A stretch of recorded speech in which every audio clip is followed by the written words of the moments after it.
Hey guys, this is Anime Ball Z here, and today we are going to be doing the fourth part of what if Goku had the Monkey God's powers. Please like the video if you haven't already and subscribe, it's totally free and you can unsubscribe whenever you want. There's nothing much else I'd like to say in the intro, so without further ado let's get into the video.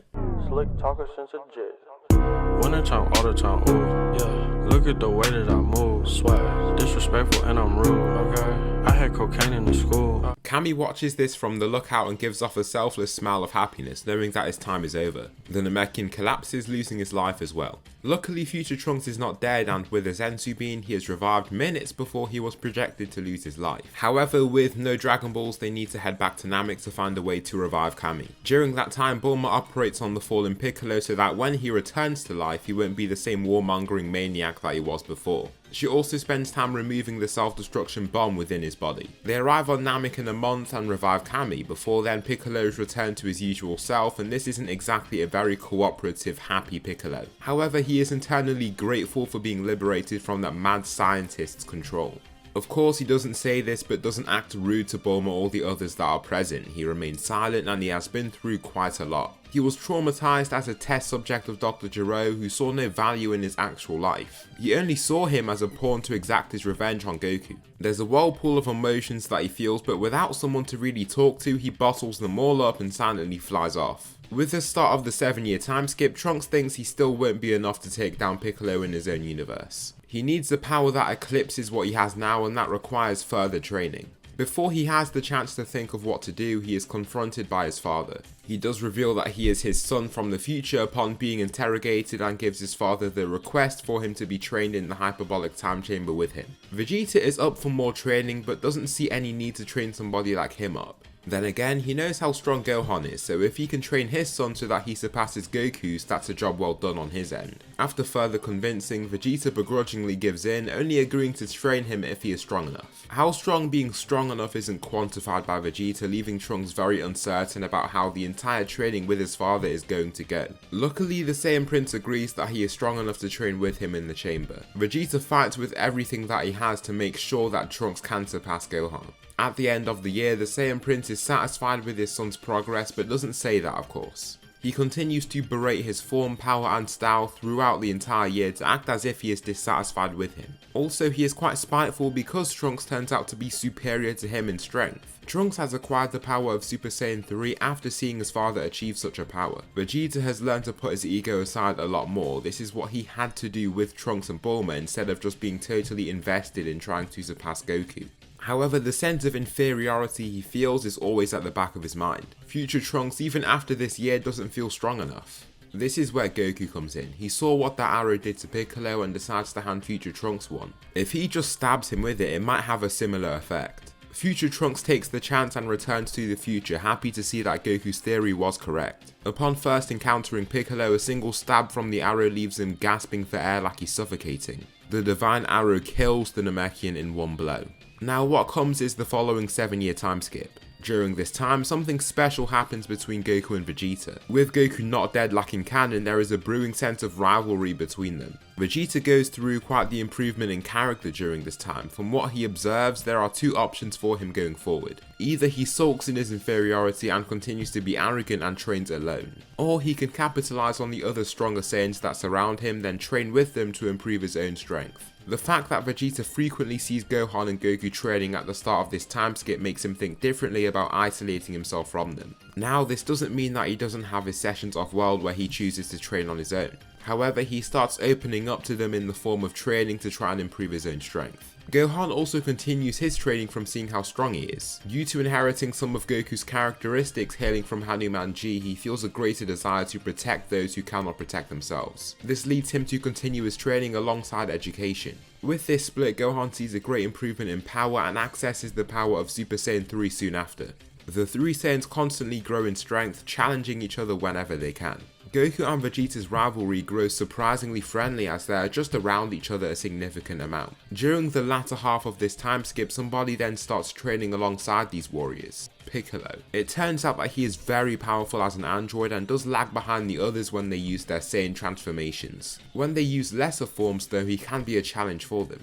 Goku also loves training with Piccolo because that means he can be hurt, heal and grow Zenkais from fighting him. The Buu saga comes along soon and the World Tournament is here. The several fighters are eager to show off their powers and Gohan stands against Kibito. The Kai requests for him to transform and Gohan promptly does so.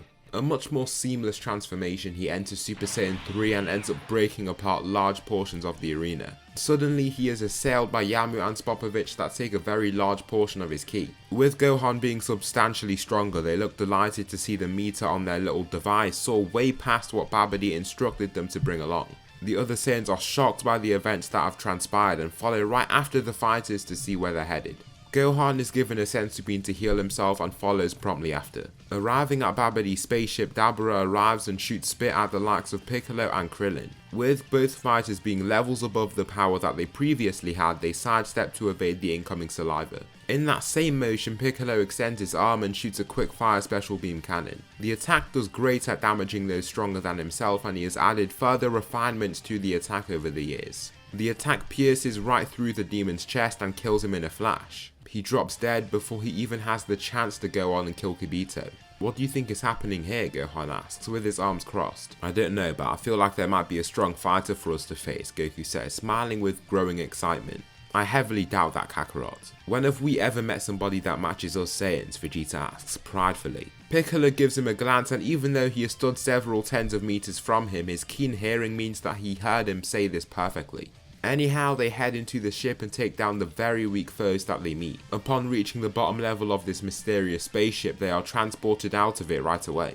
Here, Babidi took the chance to absorb even more energy from the individuals and now has more than enough energy to summon the being that is Majin Buu. Upon watching the ball activate, Gohan launches a full power Kamehameha to try and get rid of it. His blast hits the brown ball, protecting and housing Buu, obliterating it. Much to their dismay, however, Buu remains in a gaseous cloud of pink matter in the sky. The matter soon condenses and transforms into Majin Buu himself. Upon seeing the image of this fighter, the Z fighters just don't look panicked in the slightest. Vegeta just laughs and wants to take on the fight first. The others don't see a reason to not let him do so, and he springs off and toward the fighter in his base form. He lands a straight punch with immense power straight onto the being, and this Vegeta far outclasses the previous Vegeta in canon. With years of sparring stronger opponents, instead of quitting fighting then training on his own, he's had a bunch of space for optimal growth. The punch blasts open Buu's gut, but it just mends itself together with ease. Vegeta throws another few attacks and soon realizes that this warrior seems to just be unable to be put down. No matter how hard he tries, the warrior just continues to piece itself back together and render his combinations of attacks useless. Here, Vegeta's quite frankly had enough. He feels like he has more than enough power to take Buu out, so he wants to do this in one clean shot. Majin Buu has gotten stronger in this timeline, but Vegeta is much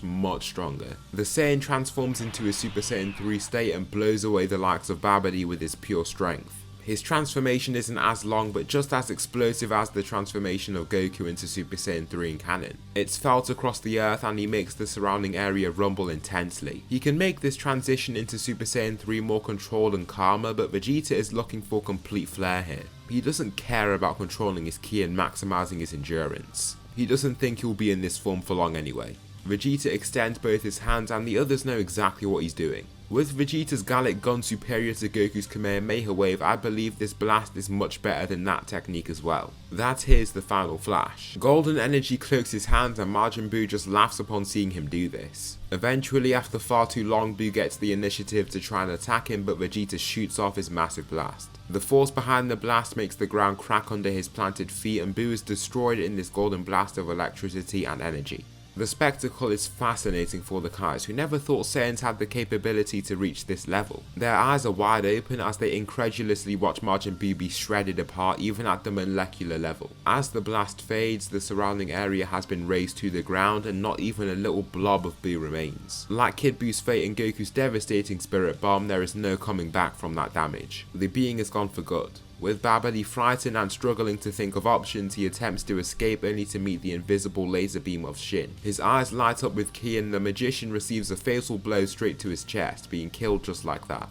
With that, the fight is over and Peach returns to Earth rather quickly. After this time skip, things are pretty much the same for the likes of Goku, Gohan and Vegeta. Gohan works a part-time job working like any other human would, but he also gets big time payments as the Great Saiyaman through certain events that he takes part in. He does this in this timeline principally because it allows him to train and work less often. The only reason he continues with his corporate job is because he just likes the work that he does. What is massive about Piccolo is the method that he can train in due to his infinite stamina. Because of this, once Piccolo realizes how much he can abuse his infinite stamina as an android, he starts growing pretty quickly. Whenever he trains, there is no need for him to take a break and rest. He can just continue training, improving his body in perpetuity. We saw this with Android 17, who was able to battle Super Saiyan Blue Goku. Even if it was a spar and Goku was most likely not going all out, it's still an incredible achievement since he had to grow from his previous Cell Saga self. The same self that couldn't even defeat Super Namekian Piccolo. This makes the android Namekian a formidable fighter and he can stomp the likes of even base Super Saiyan Vegeta, Goku and Gohan combined.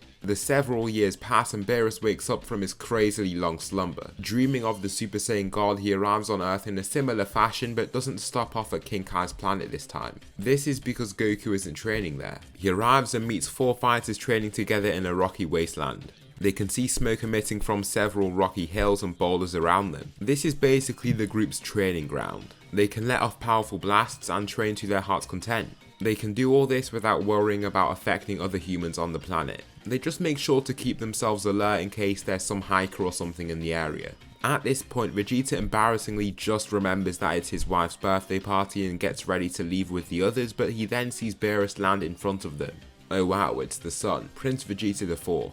It's great to see you after all this time, Beerus says, surprised by how much the boy's grown. Vegeta is spooked by this god's sudden arrival and falls back in fear. He knows just how much authority this fighter had over pretty much everybody he encountered. There was no challenging this man, his word was paramount, absolute. However, couldn't he say the same for him if he was in that situation? If he was to try and act as a leader over his father now and even Frieza, he'd surely take the same position. Therefore, Vegeta fights his fears and talks to him more boldly. Why are you here? He asks with a bold voice. Beerus steps forward and the roots of confidence that Vegeta put crumbles as the distance between him and the God of Destruction decreases. I saw a special being in my dreams, a Saiyan, the Super Saiyan God. I was wondering if any of you Saiyans claim that title. The Saiyans stay silent since they really haven't heard of that name before. Vegeta simply does not want to disappoint this man, but Goku has no clue who this person is. Alongside that, he is fearless. Incorporating the attributes of Canon Goku along with Hanumanji's inherent fearlessness, why would he act frightened now just because Vegeta is? On his back is the Vegeta bow and on his waist is his special divine mace. With these weapons at hand, he feels ready to go.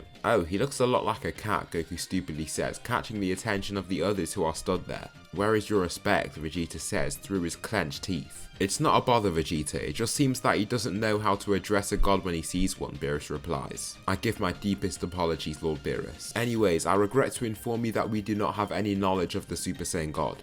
We are Super Saiyans, but that is the limit to our transformations. Ah, okay, I must say, I am deeply disappointed. We stated that you 3 were the strongest Saiyans, so I doubt I'll find my Super Saiyan God near this planet, Beerus states. How about we spar, show you how strong I am, Goku says, stepping forward. Gohan just shakes his head along with the other 2 from Goku's clear lack of respect. I would like to see what this Super Saiyan power is like. Alright then, show me what you're made of, Beerus says with his hands by his back. The other Saiyans step away and Goku arms himself with his divine mace before transforming into Super Saiyan. This is ordinary Super Saiyan, the first state, Goku states. Following this, he actually enters Super Saiyan Grade 3. This form I like to call Ascended Super Saiyan. It makes me much stronger but hinders my speed, Goku says, receiving a nod of understanding from the God of Destruction. Powering up further, he enters Super Saiyan 2 before finishing off with Super Saiyan 3. Now this is the strongest Super Saiyan form, Super Saiyan 3. You can tell that Goku has become less relaxed in this intense Super Saiyan form and he looks ready to fight instead. Alright then, show me what this form is made of, Beerus commands. Goku shouts and shoots himself straight at the likes of Beerus. Swinging his mace down at him, all the god needs to do is step to the side to dodge his swing entirely. Once he notices the enlarging shockwave, he leaps right over it to dodge. Gracefully landing back on the floor, Goku tries to take him off guard by speeding to his side. Ready to swing his mace out again, Beerus swivels past the swing and the shockwave is aimed away from him, causing no proper damage to the god. Goku continues swinging and swinging at him until he receives a finger flick to his forehead. This sends him crashing through the ground and flying away, confirming Vegeta's suspicions about the god's power. Surprisingly though, Goku stands with not a single injury whatsoever. His body was only thrown away due to the force behind the hit. Goku shouts and swings down his mace again, only to receive a tap to the back of his neck. Falling forward, he just turns and faces Beerus again, who is a little confused. He was sure that the last neck tap was enough to knock the Saiyan out, but he is still up like he didn't even get hit in the first place. Therefore, Beerus decides to put a little more oomph into his next strike. He zooms ahead and with his much greater speed than his opponent, he strikes him in the stomach to launch him hundreds of meters away. He is sent rolling and tumbling through the wasteland ground until he slams into a rock pillar that he doesn't properly fall through. He still has his mace in hand though and didn't feel any pain from the attack. Beerus is now spooked by the Saiyan's inherent durability. As he watches him zoom back in his direction, the God of Destruction smiles. He wants to test out just how durable this fighter is. He engulfs in his Fury aura, releasing a pressure that the other Saiyans can't even detect. However, it's intense and illustrates his immense strength. Beerus looks forward his fist in a similar manner to before, but puts a lot more force into it this time. The impact sounds akin to an explosion, destroying a large portion of the ground surrounding the god. The Saiyans can feel the rumble in the air and ground unsteadied by the hit.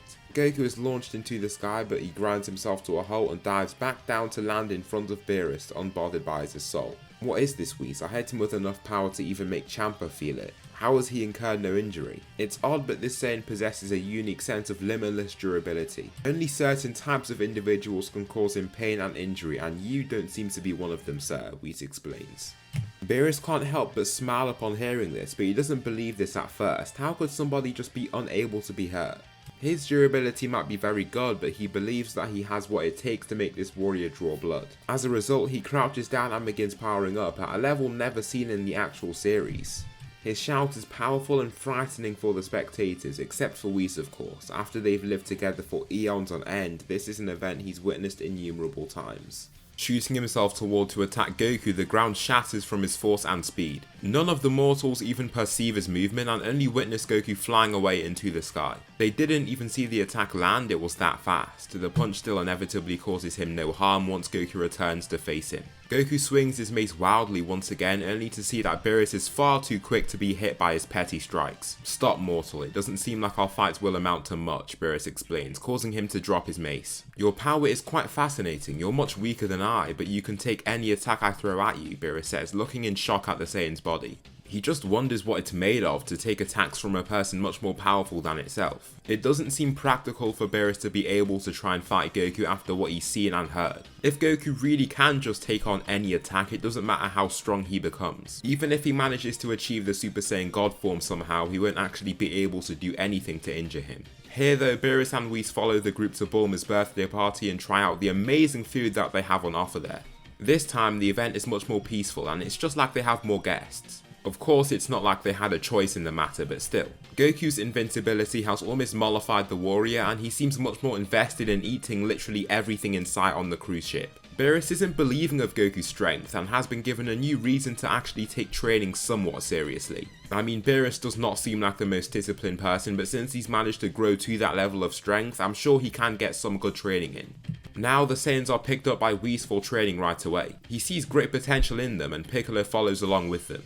Whis considers Piccolo's infinite stamina and makes sure to train him the hardest since he can keep up with it. He never ever seems out of breath. I mean, his breathing rate does increase so he can power himself, but he never gasses out. Along with that, Piccolo is also given the power of God Ki. Upon using this ki, this gives him a special state that I would like to call Super Namekian God. It makes him totally red in appearance and is like Toppo's aura of a god form along with Orange Piccolo in a way. It's just a Namekian transformation for the use of God Ki. When he uses this form, he gives every other Saiyan a run for their money, even in their strongest forms. His training speed is up to par with the Saiyans, as even if he doesn't get large Zenkais from being beaten down heavily, his increase in power is more constant. Even if it's very slight, it happens all the time. This gives Piccolo the very first lead over the Saiyans after so many years. He is now the strongest of the Z fighters, if you can even call them that still, now that we're in Super. Of course, with Goku's weapons, he's no match for him. He makes sure to never use the Vegeta bow with Piccolo because of how deadly it is to him. One little puncture could end his life completely, but the mace is all he needs to overpower him. Frieza is soon revived and trains like before to unlock the special power of Golden Frieza. Frieza arrives on Earth and meets similar resistance from before, only to see Piccolo and Gohan standing beside each other staring him down. He can see the resemblance between Gohan and Goku while also seeing that Piccolo is a Namekian.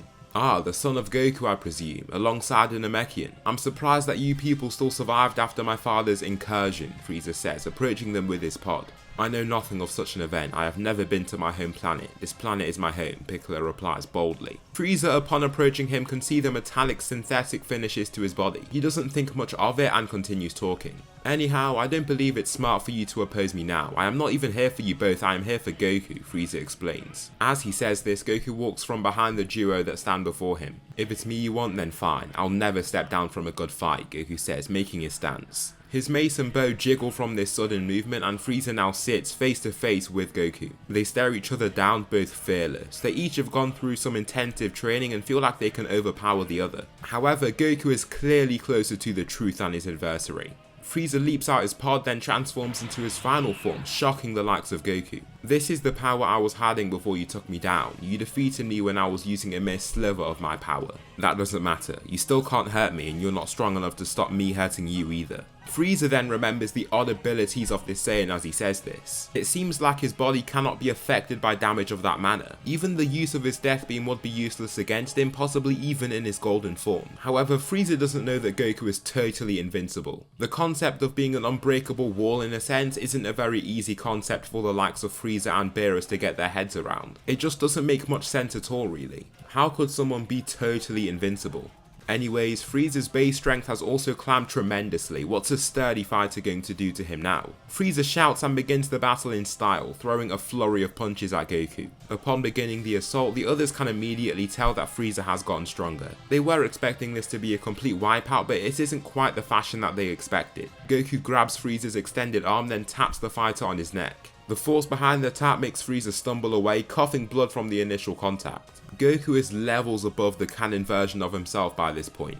His power level was literally in the millions at birth. No final form Frieza, even after that training, could give him trouble. Frieza falls back from taking this attack and enters his dazzling Golden Frieza form. In this new state, he has more hope in himself to take down Goku and shoots forward with much greater speed. This time, it's speed that Goku cannot handle. He is startled by a sudden assault, receiving a straight punch to his face. The Saiyan looks a little frustrated as no matter how hard he focuses, he just can't keep his eyes open from the constant bombs being thrown to his face. The pain isn't a factor of course since he feels none, but he just can't keep himself still. Therefore, he throws himself back with a backflip and enters his new form, Super Saiyan Blue. The Saiyans have gotten this form earlier than before since they started training with Whis a little earlier as well. Frieza isn't bothered by such a transformation, but is bothered by the fact that there is not even a graze on Goku's skin. Frieza, there's no need to continue fighting. There's nothing you can do to hurt me, Goku declares, confident in his new godly Saiyan state. Frieza curses upon thinking that this just might be true. Even if Goku couldn't land a hit on him before, and even if he can't before, it doesn't matter.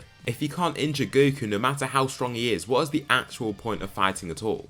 The sense of defeat weighs on Frieza, as even after those several months of training he has done nothing to make himself stronger. Well, he just hasn't made any progress toward actually defeating Goku. The fighter flies off in anger, making Sorbet leave the planet as he heads on a mission. The others have no clue what he's up to, but are just happy to see that he is off-world and no longer their problem. As for Frieza though, he heads to the planet of Namek. Upon arriving in his final form, he demands for the Dragon Balls to enter his hands. The Namekians can feel his dangerous power and are forced to comply. With the 7 Dragon Balls and a Namekian translator taken as hostage, the Dragon Purunga appears before Frieza, Sorbet and this poor Namekian. Explain to me how Goku cannot be hurt, I need answers, Frieza orders. I'm sorry, I don't know who this Goku person is, the young Namekian truthfully states. It doesn't matter, this thing should, Frieza claims. He has 2 more wishes and it doesn't matter anyway. His powers are due to an inherent divine ability of invincibility, Porunga bluntly replies. It's the answer that Frieza wanted, but he is left unsatisfied. He inevitably wants to figure out a way to work around his abilities. How do I hurt him if he's invincible? Frieza asks. The Namekian is forced to translate his message and Porunga then speaks. You have to become a sufficiently powerful demon, Porunga explains. Frieza smiles upon hearing this. The Namekian is now shaking upon anticipation of the final wish that he will be forced to make. You know what my final wish is then. Turn me into a demon. So that will conclude the fourth part of What If Goku Had the Monkey God's Powers. I just want to apologise for the infrequent uploading. It's been hard to get videos out with so much stuff going on. Do expect at least 1 to 2 videos a week though. Please tell me something you liked about this video or something that I should improve on for the next one. Thanks so much for watching and I'll see you in the next video.